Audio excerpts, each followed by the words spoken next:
Hey, what's going on, everybody? This is Deep Ball with Keenan and Samuel, and we are sitting down with a Montana receiver, Michael Wortham. He had a ton of stats this season, all the superlatives, all the accolades you can think of. He did it, and now he's training for the NFL. And we're so glad to have you on, man. How you been? Good, man. Been blessed, so glad being part of the Montana journey, and I'm excited to see what's to come. Nice, man. Well, I know from a fan perspective, you gave us all a ton to be proud of. A lot of really, really good moments.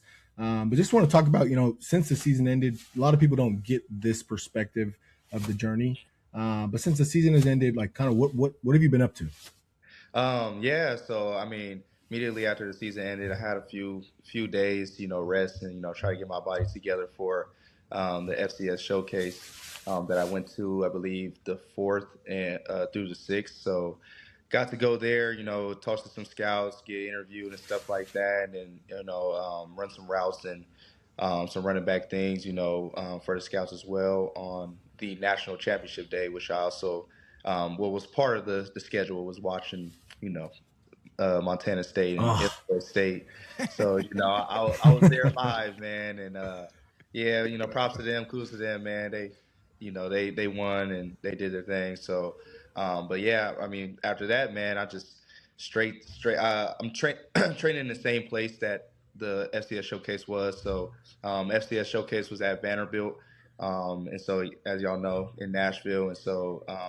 I just went with X3, so I didn't have to move too many areas. As soon as I knew I was going to the FCS showcase, I was like, okay, well, committed to Coop and the guys down here. I was like, okay, well, I just will stay down here, for the duration of shoot, I think till like March, the middle of the March or end of March or something like that, right before pro day and stuff. So yeah, man. I mean, that's pretty much what I've been up to after the season.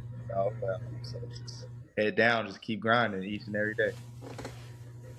Most nice. definitely, most And I definitely. guess part of that is like people that have never played and never maybe pursued a career post college don't really know what that looks like. Obviously, there's a lot of people hitting you up during the season saying, "Yo, we want," and now it's probably even before the season saying, "Yo, I want to represent you for NIL," but also kind of take us through like what was your evaluation of agents? Like, hey, I know I like this guy. I know I like this guy. I'd imagine at this point you probably signed with one.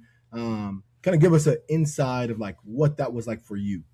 Yeah, so I mean, shoot, it's been nothing short of a blessing from this year. I kind of give you like the backstory. So last year when I was at Eastern, I had zero, not one place that really wanted to train me besides X3. So that's kind of hence why I kind of went with them because they were one of the first that had interest in me.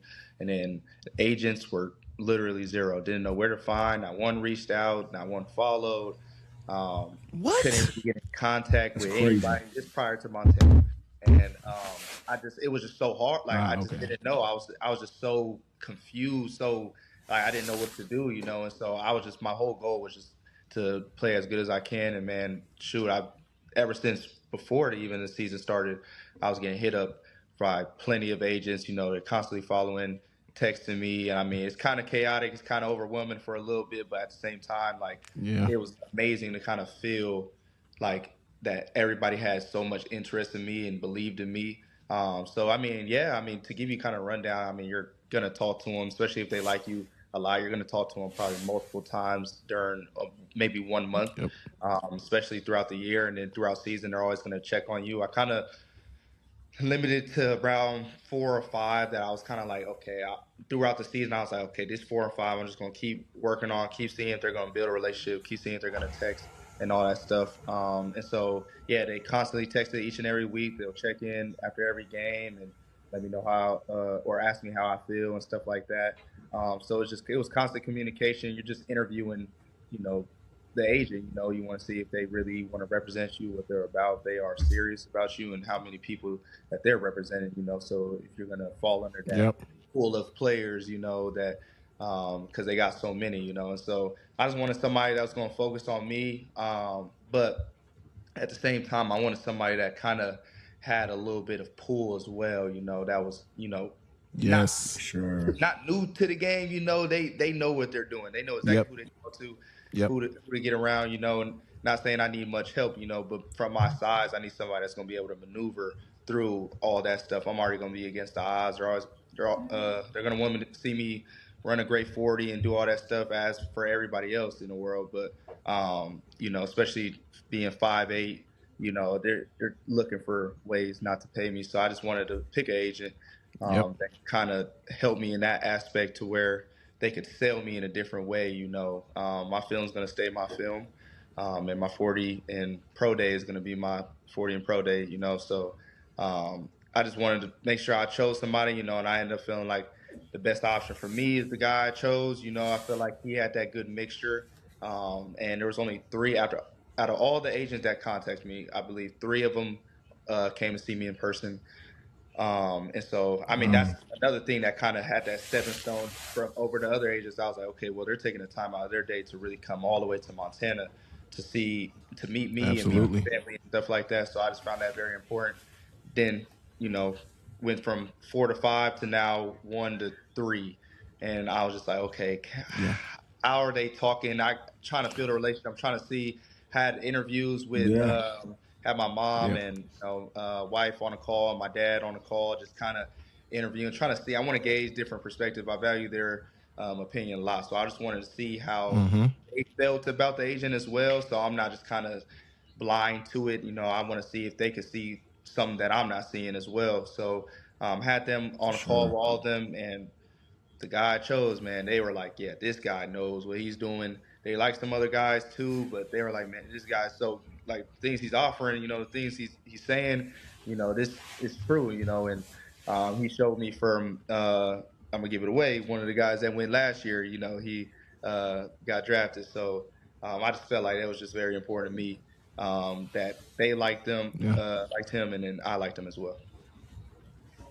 Nice. Nice. Man. That's Well, that's awesome. like the balancing game, right? Like, obviously I didn't have this problem, but I talked to Samori a ton about, his picking process. And it's like, you got the agents that are from, the big agencies that got all the pool and they got all the connections, but also they got 50 clients. And then you got the smaller guys that don't necessarily have the pool, but like you're their 1 or 2 or 3 like they only got a couple of clients. So, you're going to get all the attention, and it's trying to figure out, like, how do you balance that? Like, how do I pick somebody who not only has pool, but also like I'm going to get the rightful attention that I know I deserve, especially for somebody in your position. Cause like you're a phenomenal player. You had a phenomenal season. You need somebody who definitely knows how to weather all those situations, who knows how to talk to those coaches, and knows how to get you the right situation, man, for sure. Yeah, Absolutely, and that was like the man. biggest And thing. it's a blessing. Yeah. Go ahead. Yeah. That Go was ahead. the thing too. Like, I just we took so much time, man. Like I felt like I was running out of time. I was like, man, I don't. You signed that contract. It's that contract. So I'm like, man, I don't want to mess Yep. up. Like, but I just kept praying on it each and every day. And I looked at my wife. She was like, yeah, that's the one. That's what you've been wanting. This is exactly what you've been wanting. Exactly what we've been talking about. He's giving it to you. He's telling you what the things he's gonna do. You got to go with him, And so there were some guys I liked, man. They felt like family and stuff like that, man. And it sucked to kind of tell them no and stuff like that. Sometimes I'd be like, I really don't want to tell them no because, they're going to ask why and stuff like that. But, man, I'm thankful for them, And, man, it was tough, man. It's tough making those decisions. I kind of had a taste of that business world, man, where you just got to kind of, some guys you like, but sometimes, hey, man, it's business at the end of the day. It's just business. It's not personal. I'm sorry. It's just business, because everything they invest, they got to recoup. So it's like, make sure they're investing in you. That was something that, and that was never in your shoes, but I was told that it's like, hey, whenever that time comes for a guy to pick an agent, make sure they're going to invest in you, because that investment, they are looking for recoup on the back end. So just make sure it's someone that you trust, right? And it sounds like you made a really sound, thorough decision, included the people that needed to be included. And that's awesome, man. Another part of that, and this is probably something you talked to your agent about, did you get invited to any All-Star games? Is that something that you were interested in doing? Or you kind of like, hey, look, I put on a master class this season. I don't really feel the need to do that. I want to focus on my training. Or is it something you were like, yo, I want to compete if they're going to give me the opportunity to? Yeah, man. I'm just trying to compete no matter what, man. I would have went to every bowl game there was if I had the chance to. But yeah, it was just one of those where I mean I just didn't get invited. The hula was kind of circling around in the air. They were like, "Oh, we're going." Well, they were telling one of our coaches that they were going to send an invite and stuff like that. Have my pads ready, all that stuff to get ready to go play, and they just never sent the invite. I kind of constantly check, and never got You didn't nothing. get the hula? That's Yeah, I didn't. crazy. I That's didn't get crazy. the shrine. I was on a watch list before. I know it's a little harder, higher up. It's harder to go. And so, yeah, I had two though. The college gridiron showcase, that was one, Yep. and Mhm. what was the other one? There was one Probably the more. Dream Bowl, maybe the Dream Bowl. Dream Bowl. Yes, yes, Dream Bowl. And Yeah. yeah, it's just I was kind of looking at that. I was talking to my agent. He was just like, "Man, we want you to." My goal was to play in the Hula Bowl, and so it was too close. We're Yep. trying to aim for that, and try to be prepared for that because it's going to be better competition, and all that stuff. And I didn't end Yep. up getting it. Time passed for the window to tell them I was going for the other showcases and stuff like that. So missed window, but God bless Wow. me with the FCS showcase at least to be able to get a taste of. I mean, the same things are happening in those other. They're talking to agents, performing in front of them. The only thing is they have pads Yep. and a helmet on, and actually playing.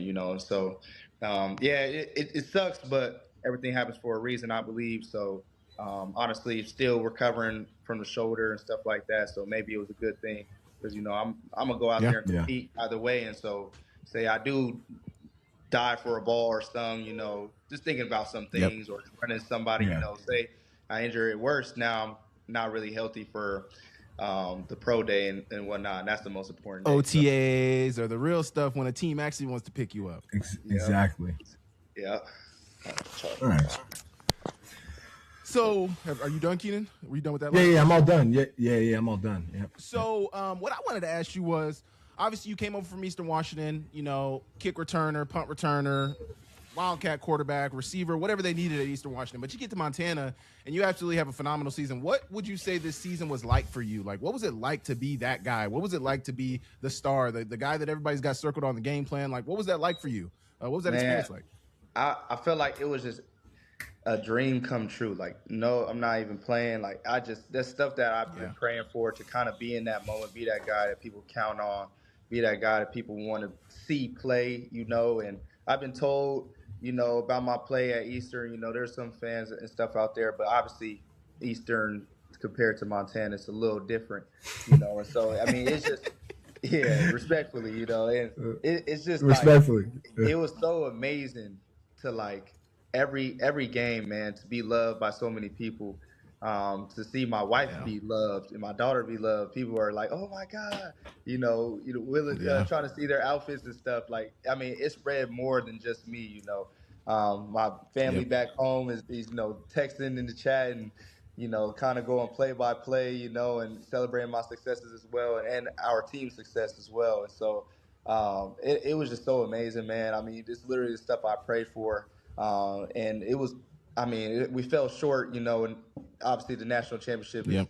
the ultimate goal, but I mean, nonetheless, man, I met some great guys, have great connections, and this is you couldn't draw it up no better, man. I feel like the Lord has blessed me in so many ways with this season, man, and it's crazy, man. I every time I think about it, I'm like, man, this is where I was at Easter. I wasn't being utilized. I was kind of that Yeah. underdog, like backup guy that was still performing, but still overlooked. And come in here, man, and be trusted by the coaches, man, just meant the world to me. So talk about that. Talk about that a little bit. Was that kind of what led you to come to Montana, or was that what led you to jump into the portal? The underutilization. Like, talk about the thinking, the decision to leave Eastern Washington, because a lot would think, hopefully this year was what Eastern was going to do with you there, hopefully. But obviously you were there, so you understood. What was that like? What made you leave Eastern Washington? And then also take us into the decision to come to Montana. What was the recruiting pitch like from Montana, and how did they get you to come over to really like a rival? You know, Eastern Washington, we don't see Eastern Washington as rivals, but a lot of people outside see Eastern Washington as a rival, and Eastern Washington sees Montana as a rival. So what was that like? Yeah, man. I remember, you know, I was sitting at my mom's kitchen table, and it was Christmas time, or right before Christmas time, actually. And I was on the phone with Eastern, and I kind of was telling them, you know, as humble as possible. I was like, man, I mean, I've been a backup for 2 years. Like, is there a chance for me to start? Like, can I be the guy now? You know, I mean, I could have helped Efton out, you know, but you guys didn't want to move me to receiver and all the type of stuff. So I was like, what's the plan? You know, if I stay here, didn't know if I had for sure another year. I think I still have to wait. I think the next day I did, and that's when I made my decision. But I still kind of up in the air. And I was like, yeah, man. I mean, if this is true, and I decide to stay, like, do I have a starting job? And they're like, oh, well, we could, because the OC went to Central Michigan, and so there was a new OC. He was a tight ends coach before that, and he was like, "Oh yeah, you come in here, and we could have you like basically work into being a receiver, and then if you they want were to do playing, the same they were stuff, playing, yeah, basically like we're not really we're gonna try to do the same thing we did." And if you want to do something else, like if you want to be quarterback, it's an absolute no. And if you want to be something else, like we can do that, but you're not going to be a starter off rip at least. And so you ain't trying to hear that. Like I'm the only returning All-American, only returning All-Conference, I believe at that time. And you know, it kind of hurt a little bit. And I was just like, man, I can't commit to this, man. I mean, we had 2 losing seasons. I'm not getting utilized. You guys are great people. I love you guys, but I mean, at this point, I just feel like I'm not really getting utilized to my best of the ability. So, hit the portal. You know, it was sad to kind of talk to him and hear that, but you know, I just had to make that decision and hit the portal. And yeah, immediately Montana hit me up. The OC that went to Central Michigan, he hit me up. New Mexico, because Idaho's staff went there, so they hit me up because I had a kick return against them. So Coach Eck knows what good football players look like. That's why New Mexico hit you up. And then so who else? Tennessee Tech as well. They hit me up. I believe that's where Kakoa. Yep, that's where Koa went, and yeah, that might be it. I'm pretty sure, but basically, my only visit was to Central Michigan and Montana. I only had that deadline because it was so close to the transfer portal window that it was like I had to kind of make that decision pretty quick. And so I wish if I would have if I would have had the decision made, like the ruling and stuff would have been made in the beginning of December, that would have been fine. I probably would have went on more visits, but the time crunch that I had, I was, you know, so Central Michigan was first, kind of went there. I love Coach Chapin. He was a great dude, you know. But I feel like when I went there, for one, the school is 2 hours from the airport, so it's already like I forgot how many hours the flight was, but we land starving, 2 hours from the airport, drive up to Popeyes, cold chicken, cold. It was crazy. It was terrible. The roads were terrible. It was like almost. It was like I was like, oh yeah, no. As soon as we landed, I was like, oh no, this ain't going good, because I was eating like 1,000 Biscoff cookies in the plane, so I was already kind of hangry. Cause I was like, man, I was tired of eating them. So it was good at first, but then And so, yeah, man, I went there, you know, talked to them, and they just kind of were just talking about just mainly special teams. I was like, man, Coach Chapin, like, you still don't find me as a offensive player, you know? I just kind of was like, okay, is what it is, you know? And yeah, he kind of told me that. So I ended up going to Montana, and literally as soon as I got there, Coach Pease had everything laid out. All the plays that I ran at Eastern. I mean, it was for everything that happened this season is literally what he said in that room on my visit, besides me getting offensive player. That's the only thing that did not happen. But he did say. He said you were going to get OPOY? Yeah, if he said if he didn't get me or Eli offensive player of the year, he didn't do his job. And as you can see, he did his job. Oh. So this literally, like, Hey, that's a I'm bad not boy making right nothing there. up. Coach P is a bad This, boy. this is literally exactly what he said to me. And so from that point on, when I heard that, when I looked him in his face and I knew that he was serious, I just trusted my gut. I felt like that was just the best opportunity. New Mexico was kind of playing a little bit. Coach Eck was trying to build a team, and he was so busy recruiting, didn't really Yeah. get time to really talk to him. The OC there kind Yeah. of just throw me the full ride late. I had to make a decision quick, and I was just like, you know what? He gave you the Why? here, whatever. Yeah, Take the offer. yeah. And I was like, you know what? Why am I like second guessing anything that Coach Pease is saying, or being rivals?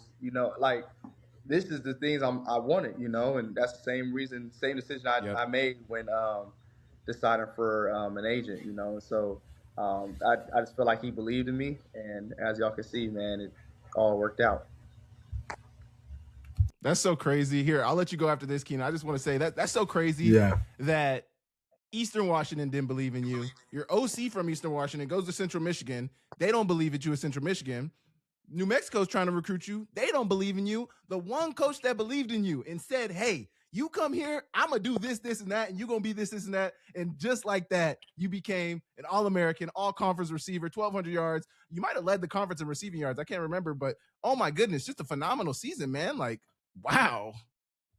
Yeah, man. Yeah. And let's just be grateful that your waiver got pushed a little bit, because I would not have wanted you to take those visits, brother. Because listen, what you did at Montana, what you did in the number 6, whoo! I'll tell you what, I had people texting me like throughout the season that would watch a game and be like, man, who is this cat? And I'm like, brother, he is tearing it up.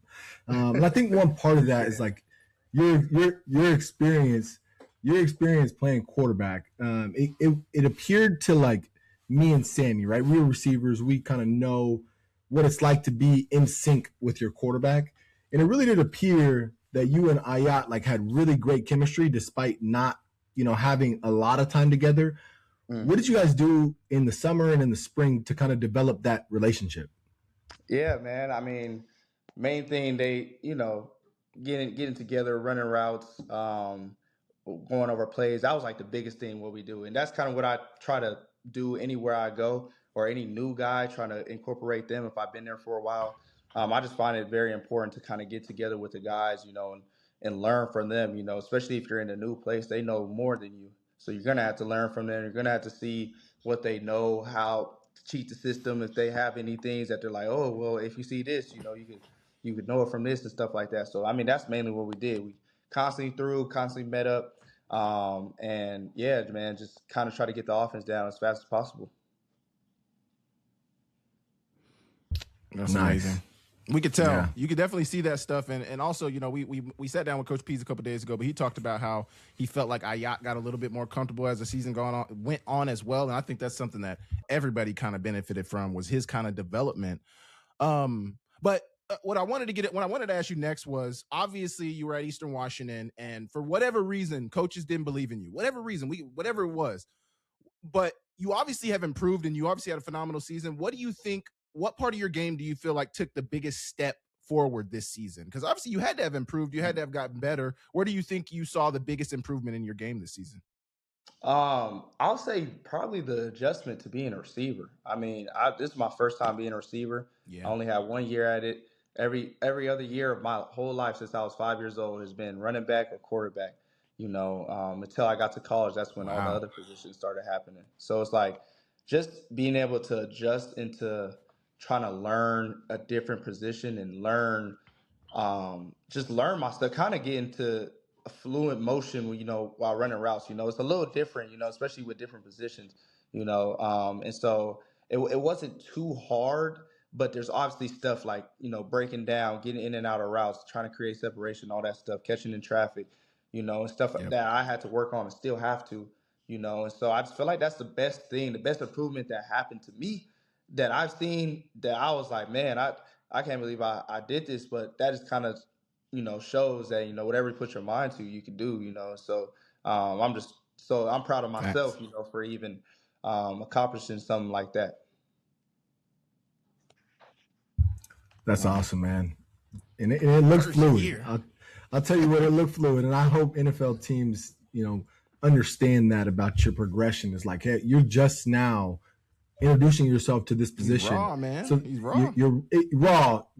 We say raw. We still think you're really good, but like raw in the sense of what you could be as a receiver. So, most definitely. And then the question is like, who helped you the most in your development since getting to Montana? Obviously there's a new receiver coach. Talk about that relationship a little bit. With Coach BK or just like anybody, honestly. Yeah, with Coach BK. Okay. I'll or anybody, but it could be Coach BK, could be someone BK else. Too. Yeah, so I'll go Coach BK first. I feel like when he came in, it was just one of those like, our coach just left, kind of built that relationship. The other guys knew him prior for a while, but Coach E, he helped me a lot, man, and he even watched my kid for me, and so it sucks to see him go. I just feel like Coach BK had that knowledge.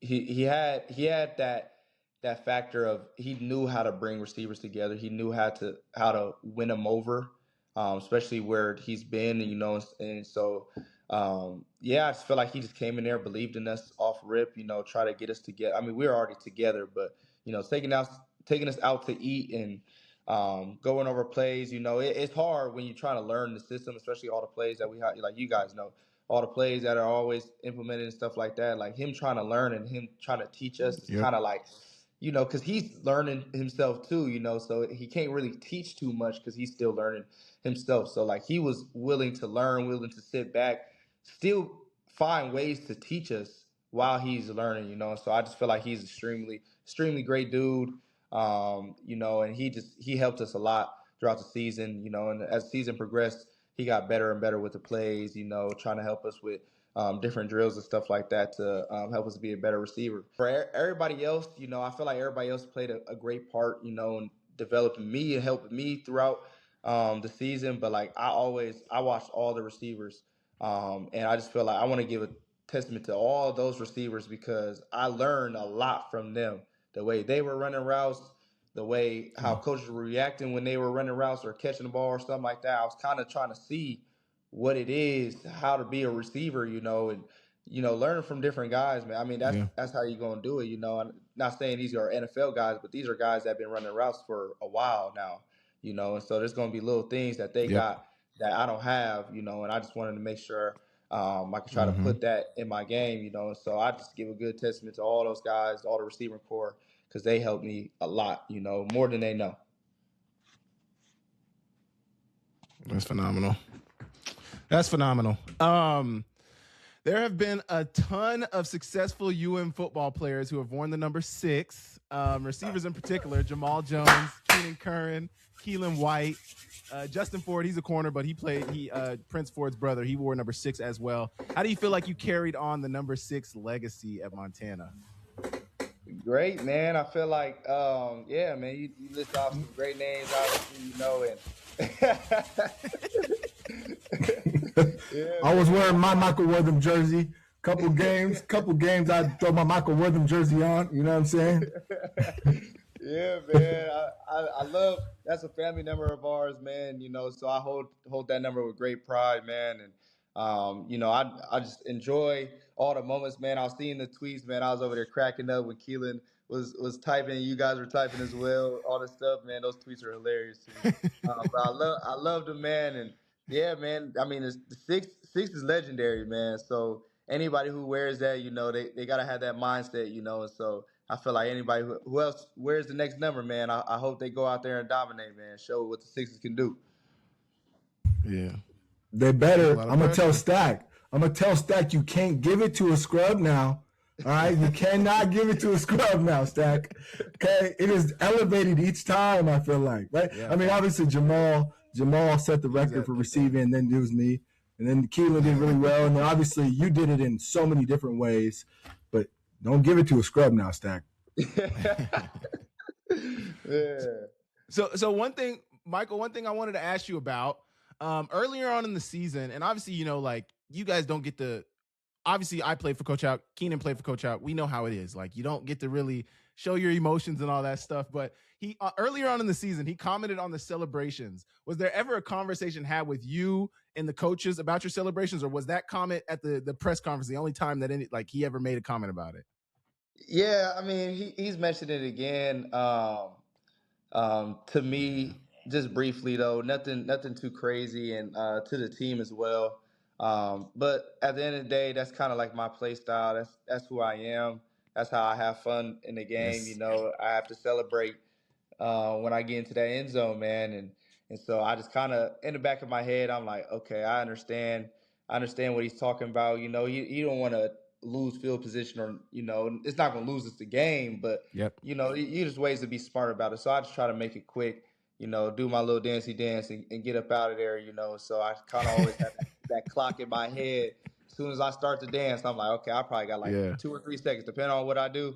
I got 2 or 3 seconds, and I got to get to the sideline. So, yeah, it was fairly nothing was talked about because there was no flag ever thrown. So we were fairly good after that. And so I mean, yeah, I mean, there's not very many guys dancing, so he's probably really only talking to me and Eli, and maybe Brooks as well. It's only us three that he's probably talking to. So definitely me. I'm number one. So yeah, Yeah. I already know, man. But yeah, no, it was fine though. And to some extent, you earned it, right? Like it's not.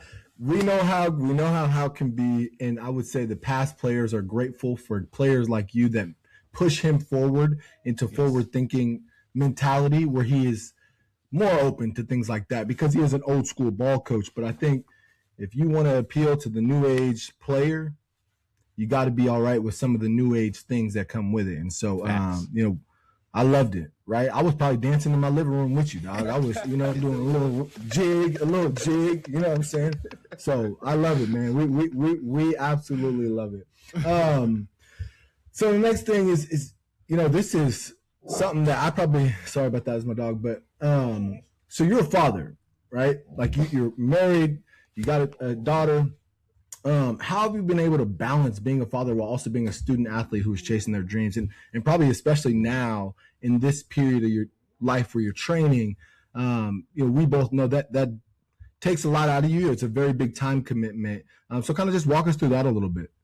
Yeah, man. I mean, all the praise goes to my wife. She's very committed to my success and my journey. And so she helps me out tremendously. Right now Need that.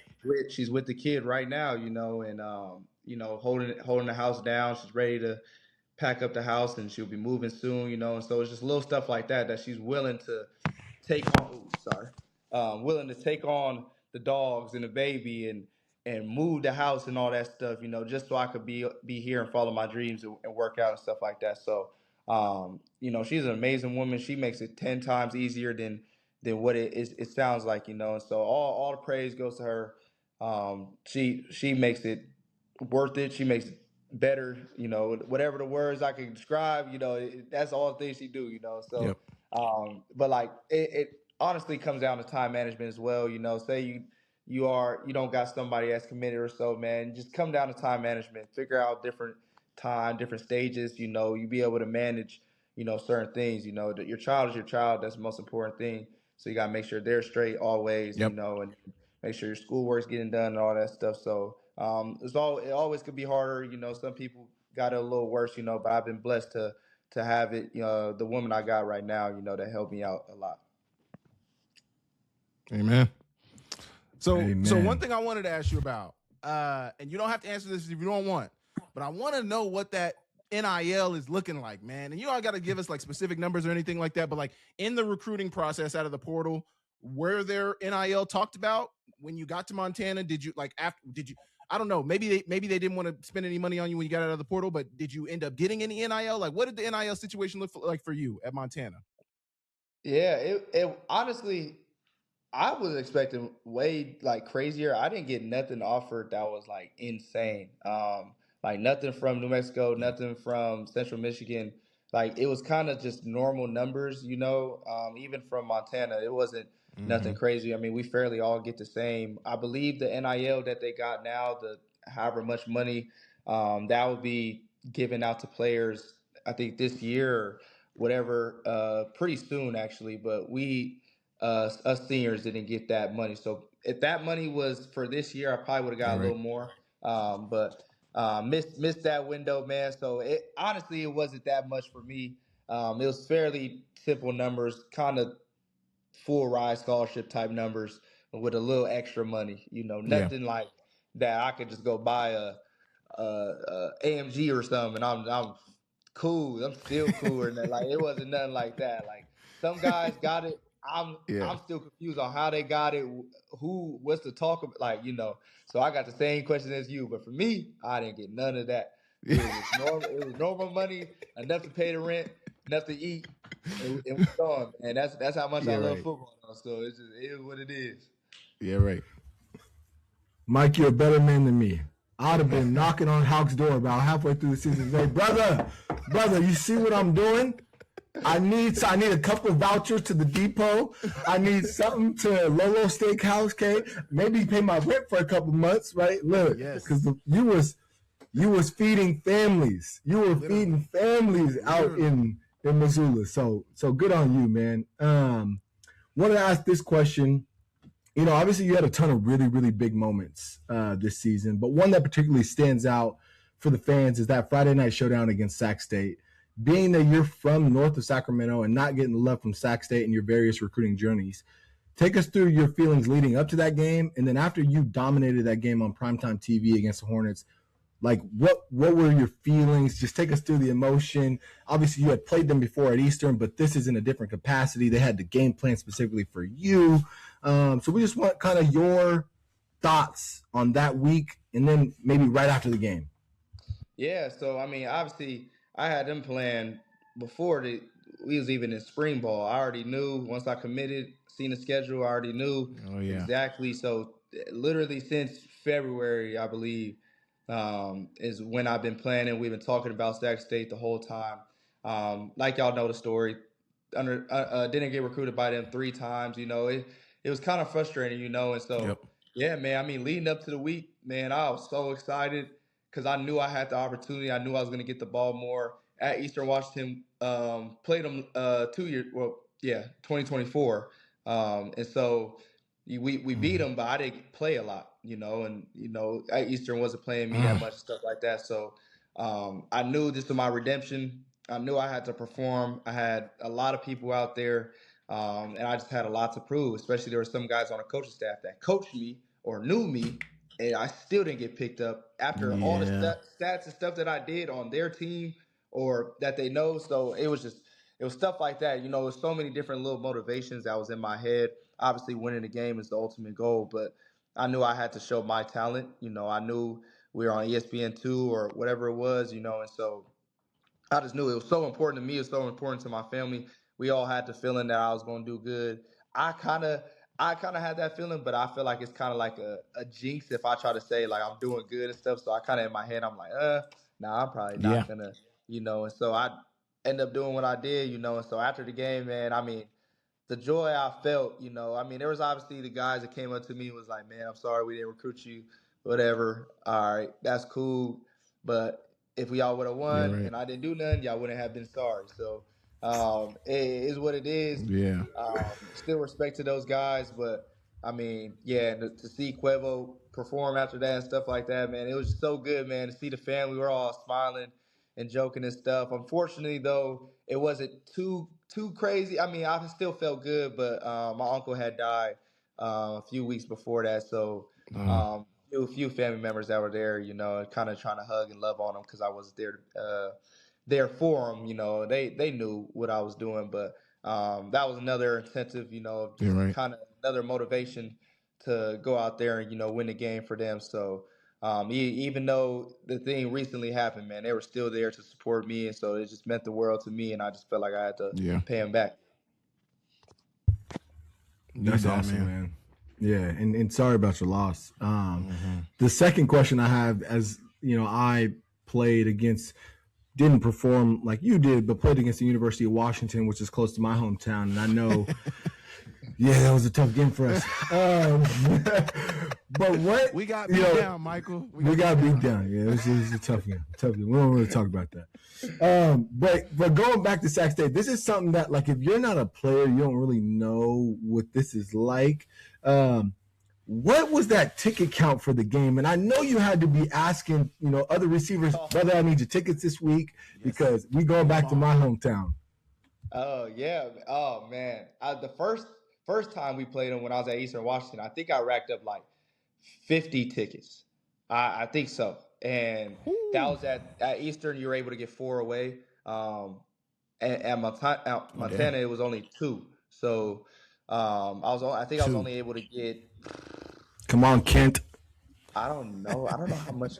I think I got like anywhere from like 18 to 20. It wasn't too much, but it was a lot for 2 tickets. So I'm asking a lot of guys and stuff, but there's also a lot of guys that have their family traveling and stuff. Montana travels well, so that was another thing I knew I was going to have to battle.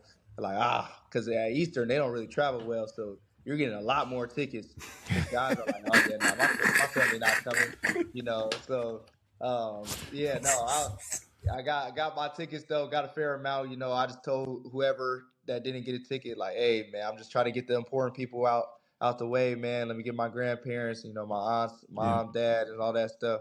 Let me make sure I get all them out the way. And if there is any extra, I got you. But I can't get all the friends, cousins, all that stuff, man. Y'all might have to pay. But like they were charging a lot, but they ended up like going down in price.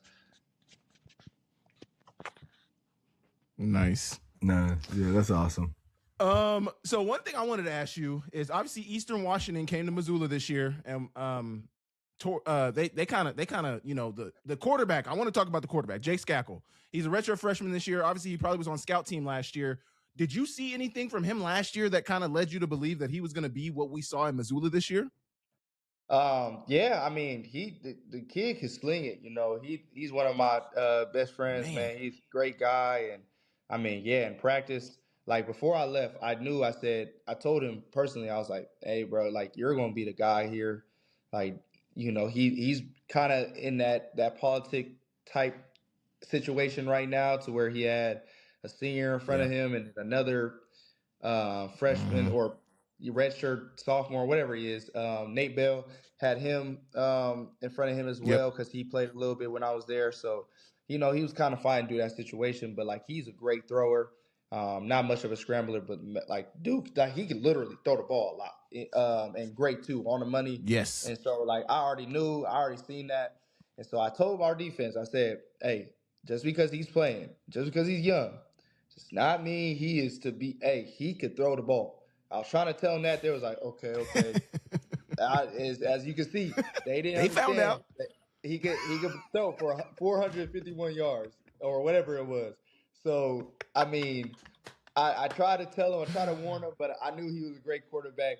He actually surprised me. I didn't think he was going to do that good, but I knew he was going to do good against us, just because I know he's a great quarterback.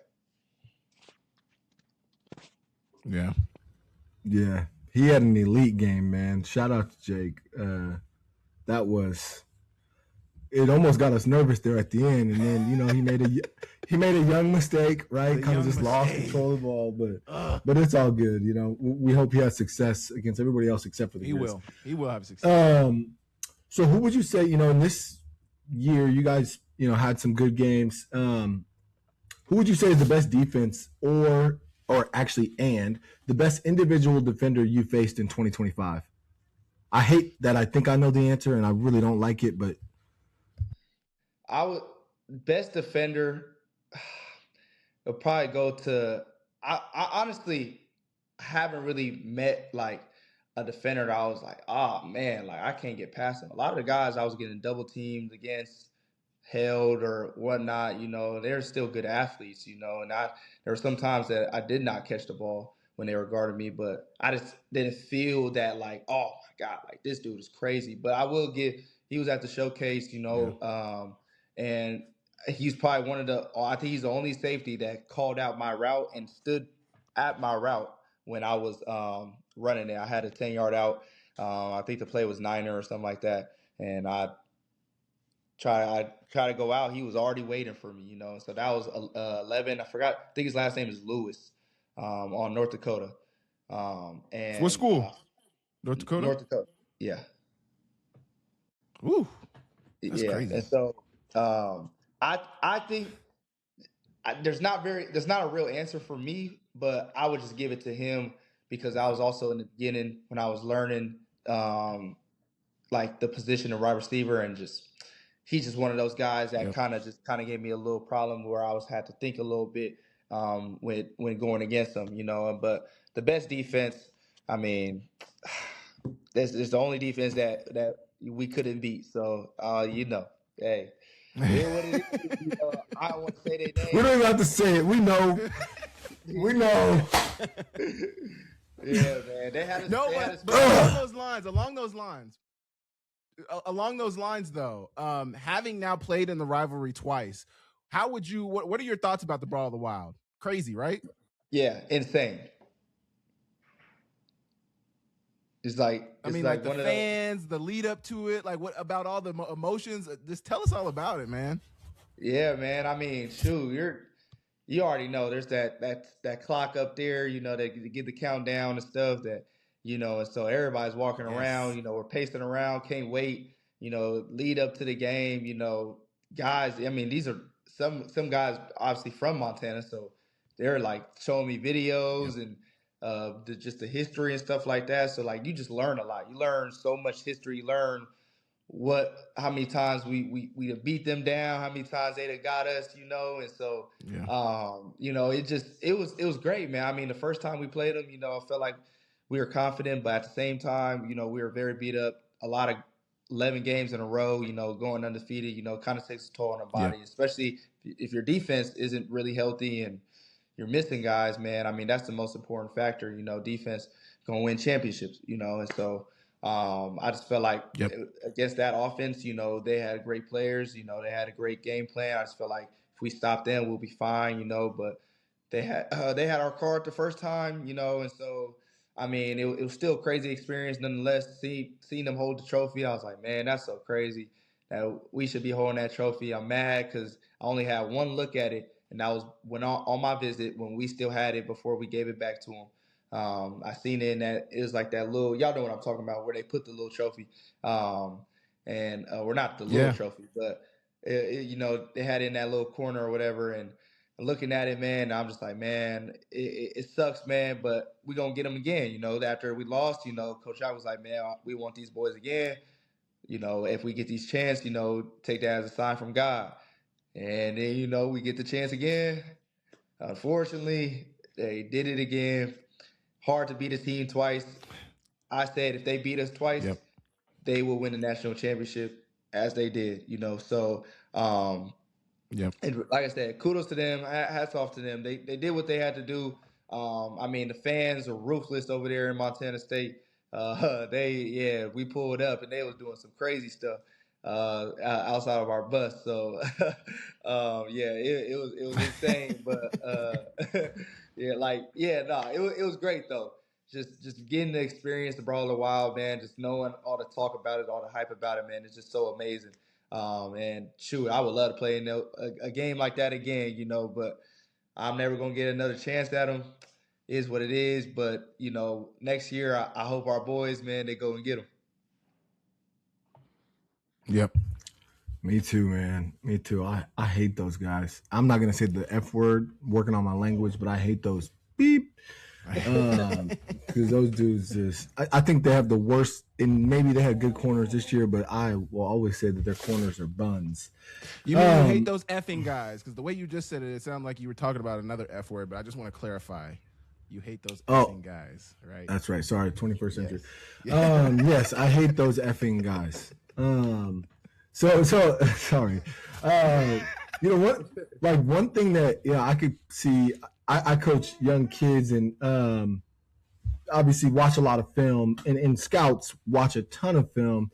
When they turn on film of Michael Wortham, what do you want people to notice? Like, what is the thing that you're most proud of that stands out? And you're like, yeah, this is what I want people to see when they watch my film.